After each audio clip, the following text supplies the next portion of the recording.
teman-teman, Assalamualaikum warahmatullahi wabarakatuh. Kembali lagi bersama saya Gepira Salwarizkila. Kita akan melanjutkan pembahasan kita mengenai dunia MTCNA ini. Kita masuk pada bab yang ke-10 yaitu mengenai routing. Itu dapat didefinisikan sebagai proses pemindahan paket data dari source ke destination dengan network yang saling berbeda antara keduanya.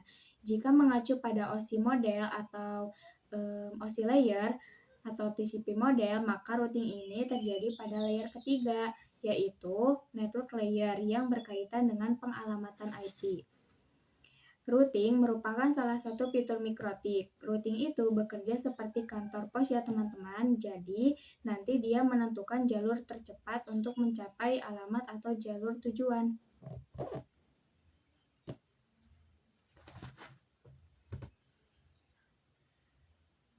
Untuk mengimplementasikan teknik routing dalam sebuah jaringan diperlukan peralatan perantara seperti router.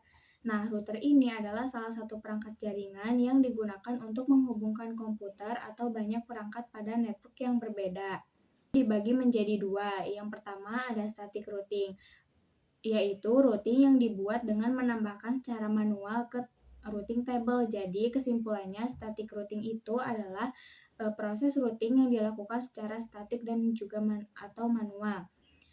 Yang kedua ada dynamic routing, yaitu routing yang dilakukan dengan melakukan enable fungsi protokol pada router tersebut.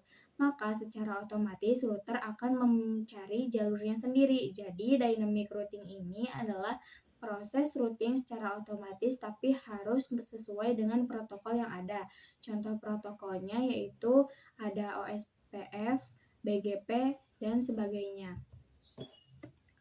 Dynamic routing itu terbagi lagi menjadi dua, yaitu ada IGP atau Interior Gateway Protocol. Dapat digunakan pada intra-autonomous sistem routing. IGP ini dapat digunakan pada AS number yang sama, cakupannya intra. Contohnya di sekolah, di kantor, di kampus, atau instalasi lain. Yang kedua ada EGP atau Exterior Gateway Protocol. Digunakan untuk interior autonomous system routing pada AS number yang berbeda, diterapkan untuk administrasi yang berbeda atau biasa digunakan dalam internet. Contohnya ISP ke ISP, perusahaan ke ISP, atau kampus ke ISP. Protokol yang tersedia pada setiap konsep. Contoh protokol di IGP yaitu ada Distance Vector Routing Protocol, bekerja dengan cara menentukan titik-titik yang terdekat. Ada RIP versi 1, RIP versi 2, dan IGRP. Yang kedua ada Link State Routing Protocol, bekerja dengan cara melihat besaran bandwidth pada setiap titiknya, seperti OSPF, IS to IS. Yang ketiga, IS to IS. Yang ketiga ada Hybrid Routing Protocol, gabungan dari Distance dan Link State, yaitu EIGRP. Adapun EGP yaitu BGP. Nah, static routing itu mudah dikonfigurasi pada jaringan skala kecil, membutuhkan resource yang ringan, tidak cocok digunakan untuk jaringan berskala besar, karena tidak efektif jika harus dilakukan dengan cara manual atau pada jaringan yang berskala besar. Manual konfigurasi seperti penambahan jaringan baru. Jadi, static routing itu adalah proses routing yang dilakukan secara manual dengan menambahkan jaringan baru. Static routing diperlukan dalam beberapa situasi tertentu tergantung pada kebutuhan spesifik dan karakteristik dari jaringan yang dikelola. Topologi yang digunakan. Nah, di sini terdapat topologi yang digunakan, yaitu ada 4 router yang ingin dikoneksikan antara satu dengan yang lainnya, dan pada perangkat pertamanya dia akan terkonfigurasi WAN, sehingga untuk router lainnya yang ingin terkoneksi dengan internet nantinya itu menggunakan perangkat perantara mikrotik utama. Dalam hal ini, routing dapat gunakan. Table yaitu berisi informasi mengenai rute ke jaringan atau network tertentu, berisi nilai prioritas atau metrik dari masing-masing rute. Nah, rute terbentuk dari semua rute yang berasal dari Dynamic Routing Protocol, semua rute untuk network yang directly connected to router. Konfigurasi tambahan seperti static route. Teknologinya terdapat 4 router yang ingin kita koneksikan antara satu dengan yang lainnya dengan mikrotik utama terhubung ke jaringan WAN, sehingga nanti untuk router-router lainnya yang ingin mengakses internet atau ingin terhubung ke internet, nanti itu menggunakan perantara mikrotik utama. Bagaimana cara melakukan proses routingnya? Yang pertama, untuk melakukan proses routing itu kita perlu koneksikan mikrotik pada Winbox-nya terlebih dahulu. Untuk mikrotik pertama itu karena dia memiliki IP 10.0.137.127, maka nanti pada saat connect to Winbox-nya masukkan IP yang dimiliki oleh router utama tersebut. Lakukan addressing pada Ether 3 yang mengarah ke klien, yaitu 192.168.1.1/24. Jangan lupa slice-nya ya teman-teman. Lalu untuk interface-nya kita masukkan Ether 3 yaitu yang mengarah pada klien. Baru setelah itu kalian klik OK. Kembali IP Ether 2 untuk address lakukan IP 10.10.10.1/24. Ethernya pilih yang mengarah pada router 2. Kemudian klik OK. Lakukan juga addressing pada router 2 yaitu yang mengarah pada Ether 1 terlebih dahulu. Klik tombol plus, kemudian tambahkan address. Untuk addressnya masukkan 10.10.10.2/24 yaitu yang mengarah pada Ether 1. Untuk lakukan juga addressing untuk yang mengarah ke klien, yaitu masukkan address 192.168.2.1/24. Untuk interface-nya menggunakan Ether 2. Baru klik apply atau OK. Cara untuk bisa melihat routing table-nya. Nah, untuk melihat routing table, kita masuk pada bagian menu IP, kemudian ada routes, diklik. Setelah itu nanti akan muncul di bagian routes-nya, yaitu terdapat informasi, ada informasi DAS, DAC, kemudian DAC di sini.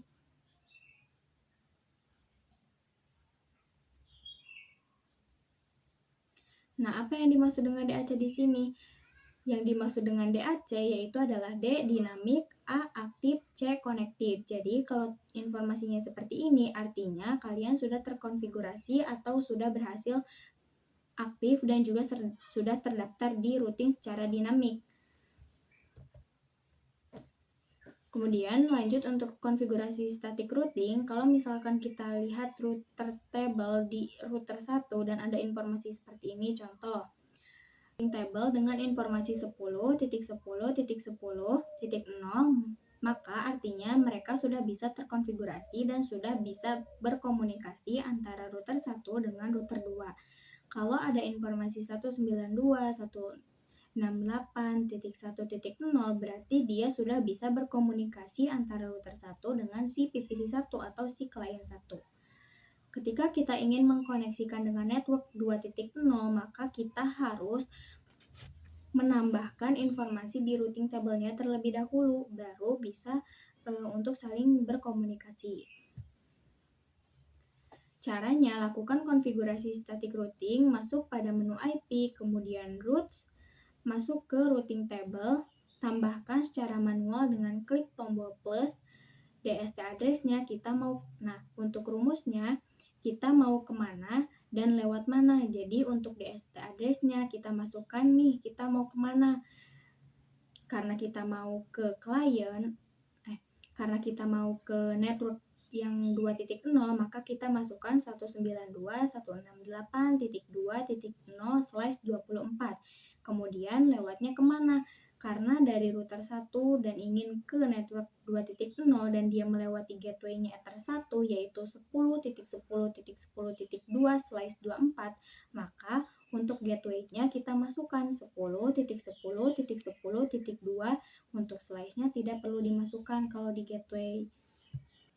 Nanti akan ada informasi AS, yaitu artinya aktif statik.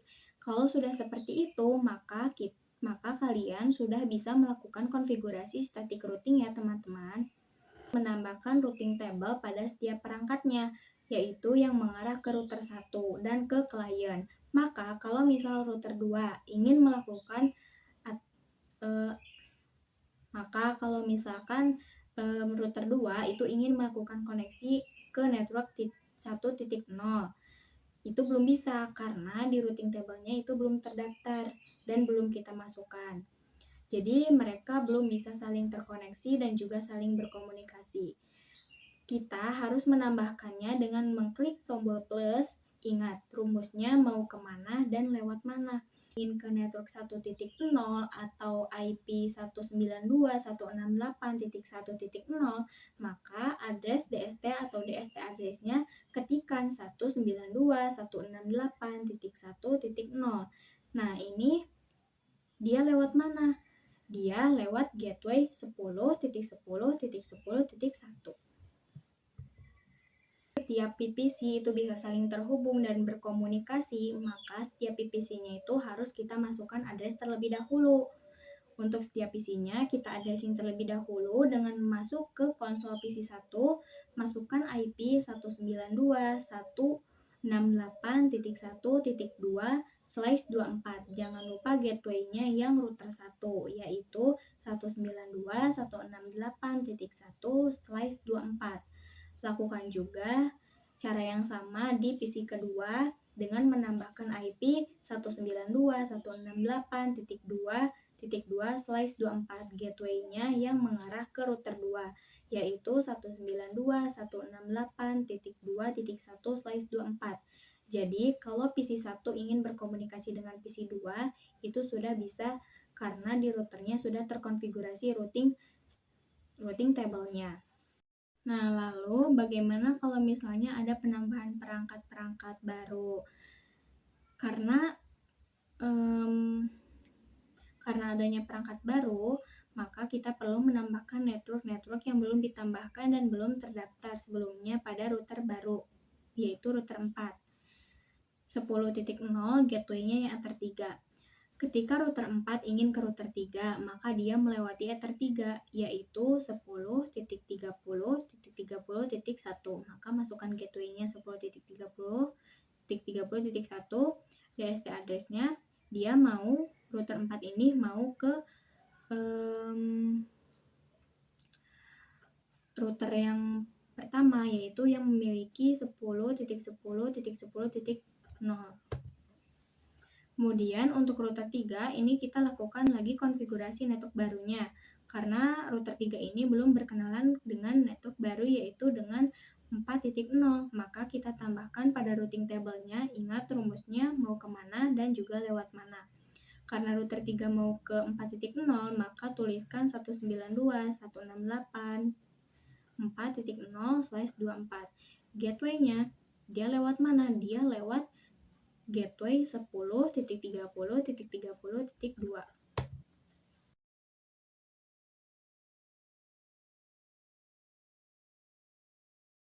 Untuk router 2 yang belum berkenalan ini adalah dengan network 10.30.30.0 dan 4.0. Berarti di sini kita tambahkan 2 static routing.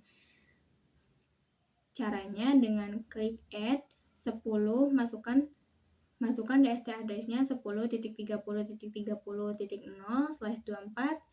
Dia melewati gateway 10.20.20.2 ke 4.0. Masukkan 192.168.4.4/24 melewati gateway 10.20.20.2. Di router 1 itu kita tambahkan ingin ke 10.30.30.0/24. Dia melewati gateway 10.10.10.2 dan untuk ke 4.0-nya karena belum berkenalan jadi kita tetap masukkan 192.168.4.0/24 lewat gateway 10.10.10.2. Nanti akan ada informasi di routing table-nya. Untuk router 4 seperti ini, routing 3 ada 7, 1, 2, 3, 4, 5, 6, 7. Di router 3 ada 7, di router 2 ada 7, di router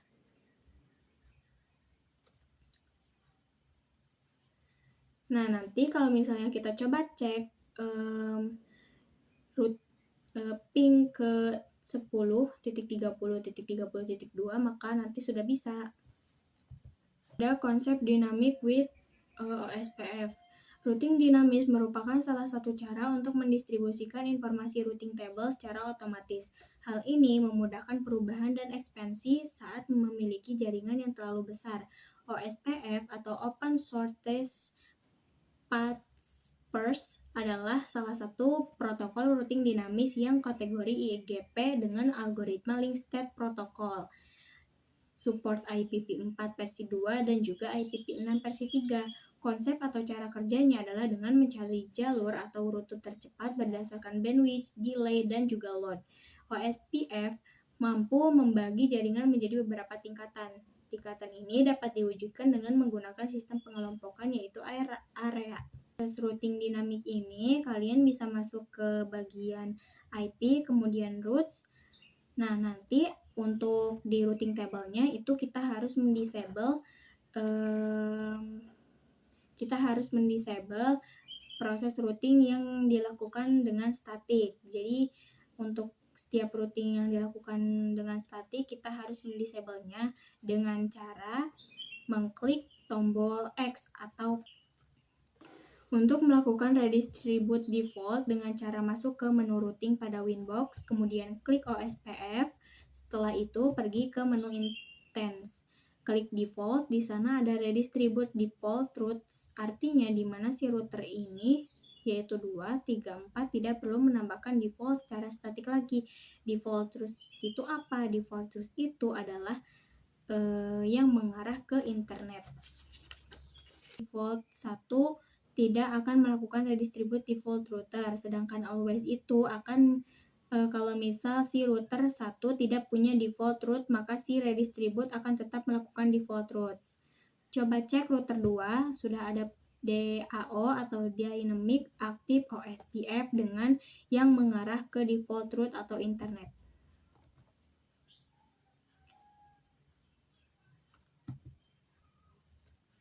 Jadi kita pilih if install S tipe 1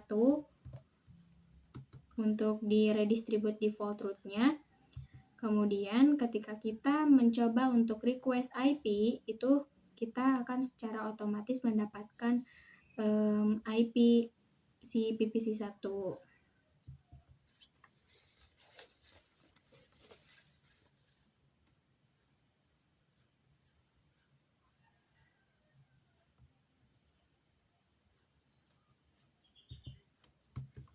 Pada router 4, masukkan address pada interface Ether 2 yang mengarah ke klien atau PC dengan IP 192.168.4.1/24. Setelah itu, jika router 3 dan router 4 ingin berkomunikasi, maka nanti diharapkan bisa saling terhubung karena dia sudah DAC atau Dynamic Active Connected, yaitu sudah terdapat di routing table secara otomatis karena interface-nya saling terhubung pada perangkat.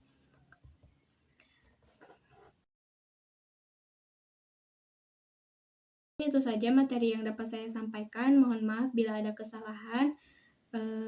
Sampai jumpa, bertemu pada video berikutnya. Assalamualaikum warahmatullahi wabarakatuh.